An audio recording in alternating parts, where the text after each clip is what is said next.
sorry for starting with such an image, but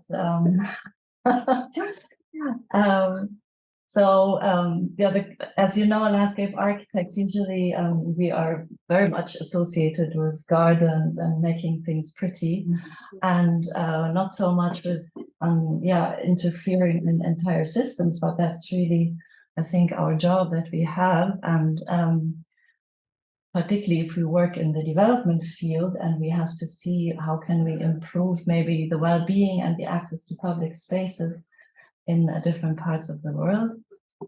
So the first question that I ask myself, or we should maybe ask ourselves, what do we find and what are we leaving behind? And how are all these systems connected? This is a public park in Jubilee Forest in Karak in Jordan. And the next picture is one of the solutions that are presented by some organizations. This is supposedly a public park in also in Jordan, where you can see which is not used, and it is actually maybe designed with principles of Western understanding. If you look at the bench and with no trees, but with the temperature around 40 degrees in the summer, a footpath leading nowhere. I don't know. So these are just some things when we came there and we were supposed to improve the green infrastructure. So of course we traveled a lot to the country to see and understand what is going on and talk to the mayors and municipalities, trying to understand what can we actually do.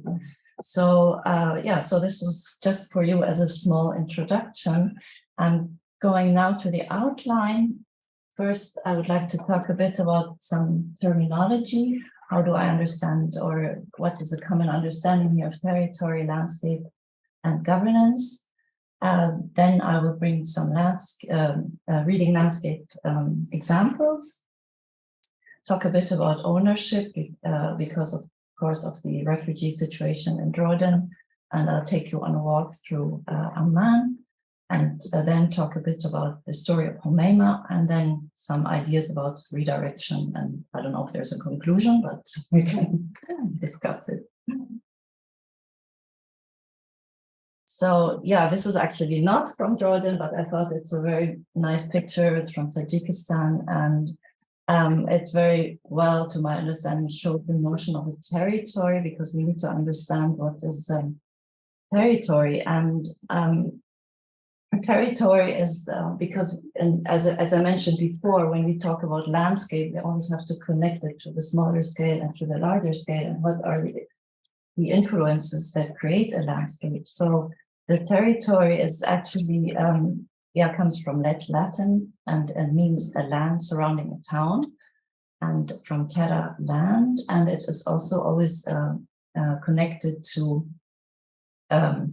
a region, a country, or a district, so it has a governance aspect in it. Then, if you talk about landscape, and landscape, actually, it's a very long story. I mean, this could be an entire PhD in itself, but I just extracted what was important to me in this particular context. And of course, as you might know, that this term landscape, the word landscape in Arabic does not exist. So this, of course, throws up a lot of questions. What is a landscape? And is it a very much a European notion, or does it come from, and so on? So, but still now we're dealing with it, and we have this terminology all going around. So I found this a researcher from Barcelona, and he mentioned actually that the Mr. Volk, I don't know how to really pronounce his name, Volk Ramon, and he said the concept landscape is a socio-ecological algorithm. A landscape as an aspect of territory is a cultural construct. So I find this idea of being an algorithm that is influenced by socio-ecology all the time a very interesting one, because we very much relate in our culture landscape to scenery. And because this is part of the old landscape paintings and so on, and this is how we kind of brought this term to the larger world and back and forth. But if you look at it in this context as a socio-ecological algorithm. Actually, I looked it up and I thought about it for a long time, but I thought it's a really interesting approach to understand landscape in this way.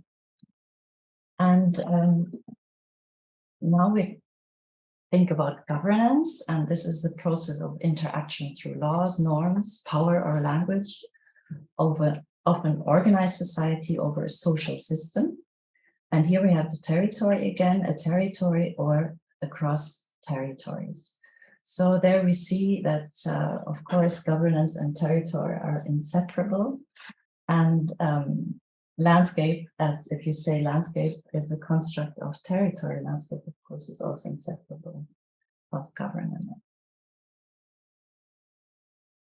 Yeah, now we're moving to Jordan, and I'll just bring a bit of examples to get you into the mood of Jordan. And of course, Jordan has an incredibly rich history. And if you think that landscape is the appearance of territory, you find some interesting examples in very old representations. This one is from Madaba. Madaba is very well known for the Byzantine mosaics that you find. And there, for example, you can see the concept of landscape and urban interaction, which is very much based on, let's say, I call them interacting flows, where you very much see the strong relationship between building urban environments and the surrounding landscape, to the very detail of the fish in the river and the palm trees next to the palaces and so on. And now this is Amman now, of course, I'm sorry for, but there are always negative examples. So we bring them up here also. And if you look at this here, you see, instead of an interacting flow, you see kind of a juxtaposition of systems. You see the old Ottoman railway, which is only used for touristic purposes, which now flows through the poor neighborhoods. You see a set of stairs reaching somewhere. You see neglected land. You see construction, unfinished construction, half inhabited, with a garden, but yet a wall around, and the public space neglected. So you see all these kind of pieces of the land by themselves, more or less.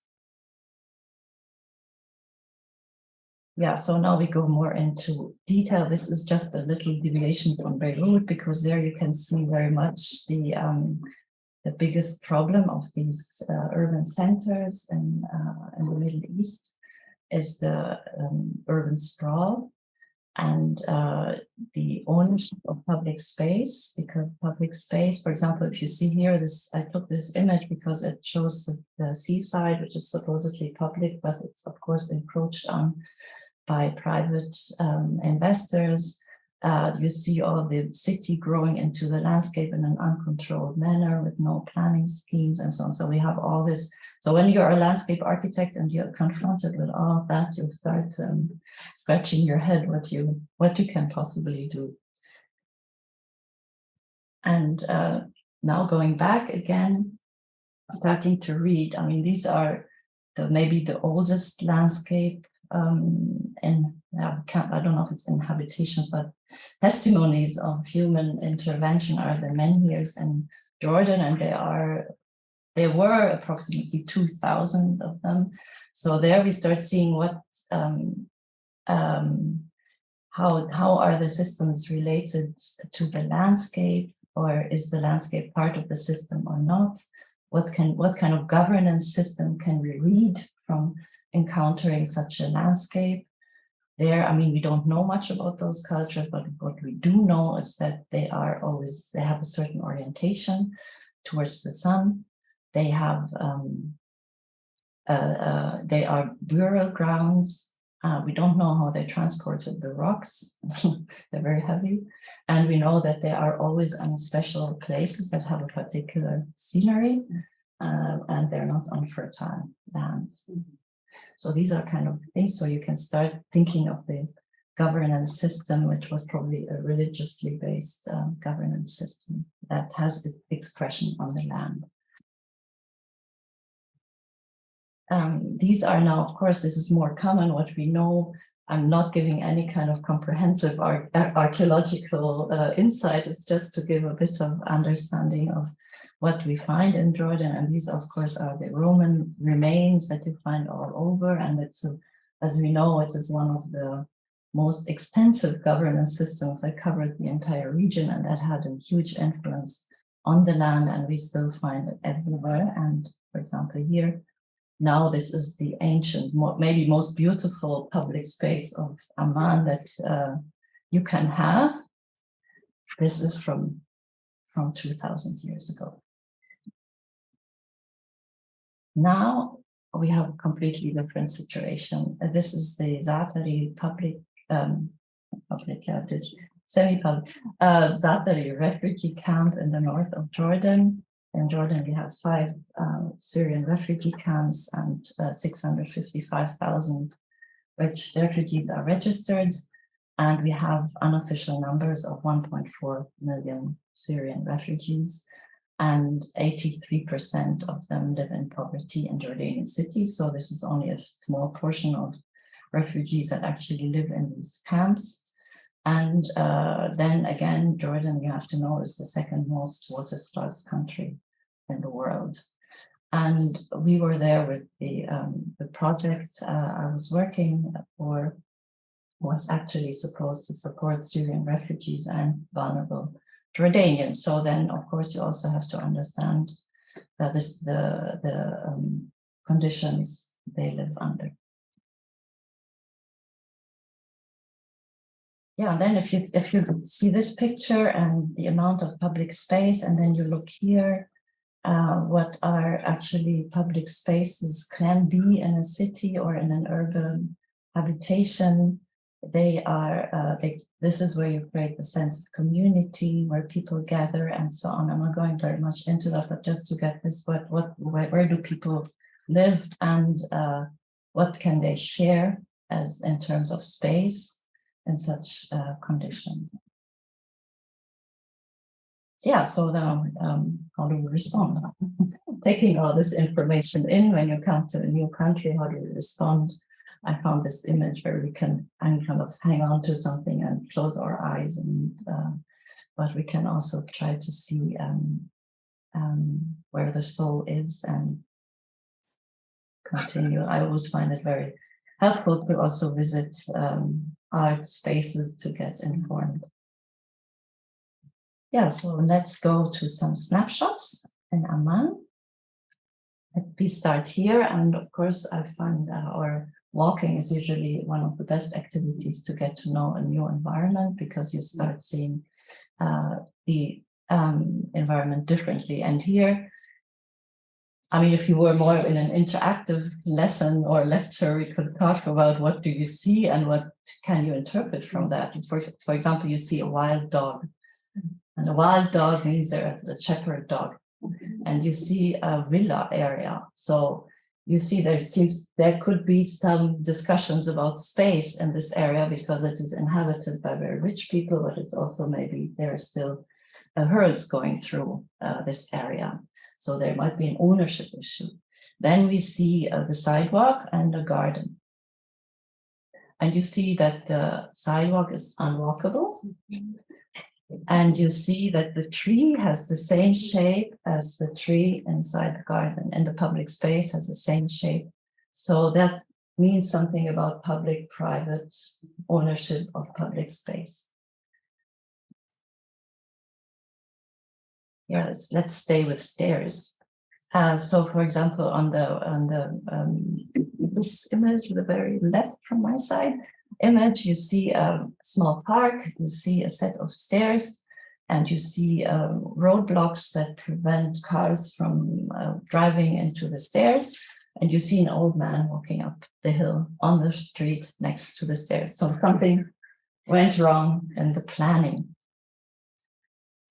Then you see the middle image, you see a set of stairs. In the middle of it, where it is walkable, you see a lamppost, which might not be working. I have my doubts. And then you see the crumbled stairs where you actually would have the space to walk. So there you can understand also, this is of course in a poor area of Amman, so you can see where the preferences are given, who is which environments are taken care of. And then on the very last image, you see a set of, Amman is very hilly. You see a set of stairs, the wider stairs leading to a private house, and the more narrow stairs are the public ones.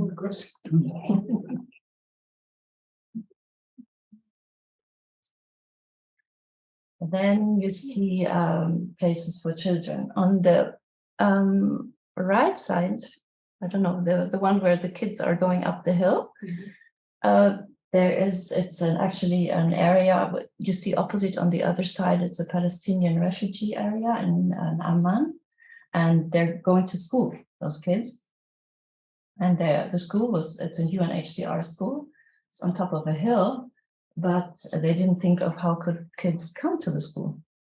So they have a set of stairs far behind, which are only used by the girls because the girls are not supposed to climb up the hill. So the boys are all climbing up the hill in order to reach on a very narrow sidewalk of a street. And then on the other side, you see those two boys playing football. This was somebody thought about creating a playground. And but then it was left this way. And again, it's space only. There is space, which is used, obviously, but it is only for boys. Then you have the proof of the dog. This was from my balcony in a very modern neighborhood, where you see that the sheep are coming by every, I don't know, I couldn't find the rhythm, but they're coming by to graze because there are some areas that are not built yet, because apparently, what I found out later, there's a very high value on the ground and it's still owned by the families that own the sheep, and they're waiting until the prices go high so they can sell their land. But as long as it is open land, those sheep walk through the city and graze. So this again tells about value of land, ownership, public space. Then we find also attempts of a lot of organizations trying to build parks for the people. The left one is in East Amman, and the park was fenced. So then it was fenced with metal, and metal is a valuable resource. And it also obstructed the main pathway that people were using. And then they used the bench to climb up on the wall, to climb up in the park. And they took the wood, because wood is also very valuable. So then it was left like this. The other one is actually very sad, because it was in Karak. It was a major community hub. It was the spring of Karak, where people used to meet. And then it was a bit neglected, but it was still in the minds of the people. It was a very valuable space. So somebody took the initiative to rehabilitate it. Same mistake, not understanding how people move. What do they need? What do they do? So I think the benches that you see on the image are the ones that's already the second or third edition, because they are newer. So all the wood was removed, the metal is removed, and so on, and the place is not accepted by the community. Then, what I find very interesting, people keep saying, yes, in the Arab world, there's no notion for public space, because of course the climate didn't lend itself to having parks like we have in England that need a lot of water and so on. So the idea of garden comes from the region, but the garden was a private entity. It was walled, it was there to relax, but to also at the same time grow fruits and so on. But with the growing cities, and of course they used, there is always a need to meet in public. And just how do they meet in public? And since the cities grow so fast, you see people picnicking on the highways. You see them there, like sitting on the wall of a flyover. And also, there's also this is actually the last one is a comic designer that shows exactly what is happening, that there is no public space and it's a car-dominated environment. Then this relates to the first image that I showed. This is again from my window in Amman, because we are always, as Germans, we are always confronted with the garbage. Because we don't like littering, although we produce maybe the most plastic in the world. And so we think we need to solve this problem. And I was also there in the beginning part of a project that tried to address this problem. And so I was there when this was actually the first time I found dishwashing fun, because I was watching the street below me while I was washing dishes. And so I saw this, and there very regularly people were coming with different means of transport to collect waste. It was the trucks, bigger trucks, smaller trucks, donkeys, horses, horse carriers, people on foot. So all kinds. And then I researched and I found out that there is a whole society of informal waste collection that has its own regulations and so on. I think this is probably known in most parts of the world other than Northern Europe, or so then you can see also the different levels of collecting this garbage for the woman sitting in the garbage can. And then if we come along and say you have to close all the garbage cans, then an entire society crumbles. So yeah, so these are the public parks that we visited. Another two examples where you see, okay, there were trials, but apparently they failed. So the one with the wall is in Amman, and the other one where you see the chairs is in the very south of Jordan. And there the Bedouins were settled maybe 1 or 2 generations ago.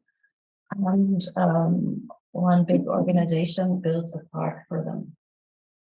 More than maybe now 25 years ago, this park was not open for a single day because the concept of park was not known. It was a Bedouin society. So it was watered, so the trees didn't die, but it was just left. But in the meantime, this village had grown. Kids were playing on the street. Girls had to stay at home. And the boys were playing football in the street, and the women had nowhere to go. So, and this park was there. So these are all the things that we encountered when.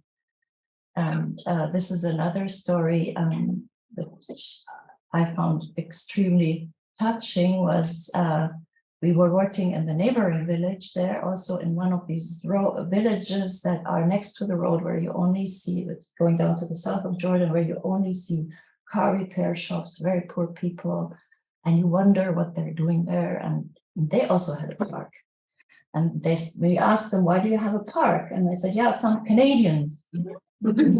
So, but they didn't remember. And then the village kind of sheikh, he said, I have to show you something. So we drove to the old town of Homeima. And he showed us around, and what you see here is the water basin, which is still existent from these ancient times, used to be at a major crossroads. Then, of course, the building of the highway, Petra being a major tourism site, and got sidelined. And people, and this guy showed us around, and we were wondering, why does he know it so well? And he said, yeah, I can open the museum to you. So we went to the museum, and then we understood that this was declared a UNESCO site, and the people were transferred, had to leave the village and lived by the road, and were compensated with a park, which they didn't know how to use. So, and this is very recent. This is maybe, I don't know, I don't remember, maybe 30 years ago, 25 years ago. So, and this, I mean, and Jordan having, as you saw in the beginning, all these incredible ruins and testimonies of ancient times, among the most important of them being Petra. Nobody stops there to see a couple of ruins that might be archaeological, incredibly interesting, but they are not as impressive because people go directly to Aqaba and swim in the Red Sea. So these are the things that we encountered. So what can we do? And of course, we're dealing with displaced people on internally displaced, or resettled people, with displaced people, with no public notion of the governance side of the administration. So how can we actually create? But if you ask anybody, there's a huge desire to have public space. But then there's also fear of what is happening in the public space. Maybe people drink or do things that we're not supposed to do, or there's robbery, or all these kind of things. So what do we actually do?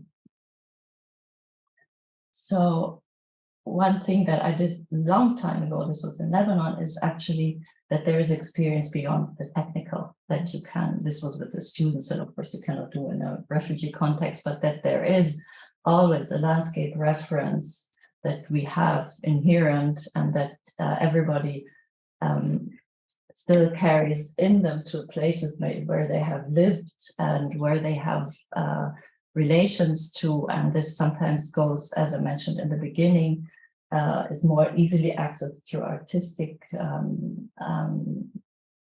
let's say, experiences rather than explanations. So this is one thing which maybe you can't do this in such a context, but you can think of this notion of belonging, of ownership, of who are we, where do we belong, and who are we together. So what we try to do, this is of course very well known, we try to create motivation through ownership, and ownership through co-creation. Of course, you have to ask and talk to the people, what do they need, what do they want, what are their desires. But that's not enough. You have to also understand the different groups of the society. How do you talk to the different groups? And not only to the ones that always decide, but also to the women, to the children, to the youth, and separate them. Maybe you have to have this. And as I mentioned before, there's always also the heart over the money. The money is very much needed, but in the case of public space, it's a public realm which should be prevailing over the other end, which is the responsibility of the governance body. Then, of course, we have the biophysical reference. I mentioned in the beginning that Jordan is one of the most water-scarce countries. So as you see there, this was the part which was the one by the Canadians I mentioned, which was then rehabilitated. But when we came there was really nothing. And what we need to understand are the limitations, the biophysical limitations that we have in the landscape. And this is very frequently forgotten, that you need resources. You cannot have a park without water, or so these are because we were very frequently expected to have engineering solutions, but these engineering solutions don't carry because they crumble. Then the cultural references. We worked there. We were lucky enough to work with an Italian mosaic restorer from Madaba, and then we also had the question, how can we engage the women? And the women are not supposed to be working in public spaces and so on. So the cultural reference were the mosaics in this case, because this was something that was part of the identity of the place, and they could be recreated together with the women and decorate the park. These are coming back to the sheep. And there's always, to every image, there's so many dimensions, so it's hard really to focus on them. But for every place that you create, you need to create shade, because if not, it will not be used, and you have to understand the path of the sun, and where if you create shade on top, it usually doesn't reach where you sit, but next to it. So one issue was, how do we create something that is part of this culture. So we thought, okay, this is again something that the women can do. They have the sheep, they have the knowledge, it's part of their culture, and some women still knew how to do it from the villages, so they could actually create these shade structures. Yeah, so this is then, you see the park before and after, and then I would like to just tell you the little story about this park in Guera, which I talked about before, where the Bedouins were resettled, and the women were confined to the houses and the girls as well. And there the co-creation went so well that this park was entirely passed over to the women. And that, for example, we went to visit on Ramadan, and we had 2 male colleagues with us, and they were thrown out of the park and said, now it's for us. Closed the doors, took the veils off, and the kids, and they played until dancing and so on until 3 a.m. in the morning, and it was entirely accepted by the community. So you can see, of course, people argue there's no tradition of parks, but there's tradition of coming together. And so this actually was reflected very well, and it was a very long process, and that's something, a problem that we usually have in development, that our processes are too short.